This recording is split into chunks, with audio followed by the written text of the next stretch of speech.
New York Times reporter John Leland began following a group of men and women in 2015 who ranged in age from 87 to 92.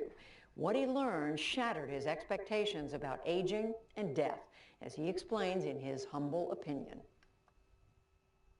People are always telling us to live each day as if it's our last, but we don't really do it, and for two good reasons.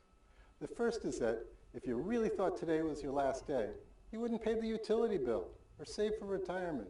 And before you know it, you're in the dark warming a can of beans over an open flame. And the second reason is that we don't like to think about death or dying, except as something that happens to other people. A few years ago, I met a man named John Sorensen who taught me how to think about death, and it changed my outlook on life. He was 91 and he missed his partner of 60 years, and every time I visited him, he said he wanted to die. He wasn't depressed or even sad. In fact, talking about dying always got him in a good mood. Wanting to die, for John, was the best reason to live. And what I mean is this.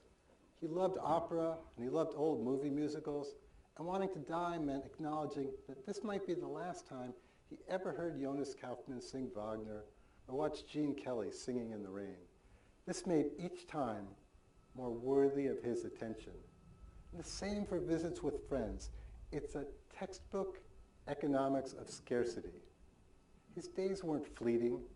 They were saturated with pleasures of his own choosing. In our culture, we've come to think of death as a kind of failure of medicine or an affront to the self, rather than seeing mortality as built into all of our days, the first as much as the last.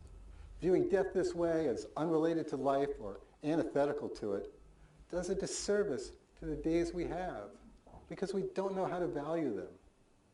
We enjoy a movie more knowing it's going to end in a couple hours. That ski run in the Swiss Alps, it's only fun because you know there's a bottom. The end of the run gives meaning to each curve on the way down, even when you're still near the top of the mountain. I've heard this acceptance of the end from most of the older people I've spent time with. But you don't have to wait till you're 91 to enjoy it. We should rethink what it means to live every day as if it's your last. The way I learned it from John, it means embracing that part of the end that exists in this moment and then in the next. You don't have to quit your job or stop paying your utility bill. There's enough to live for in the things you're already doing.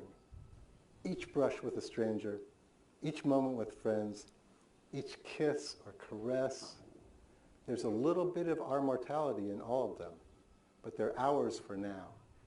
And that is a reason to be happy. John Leland with good advice.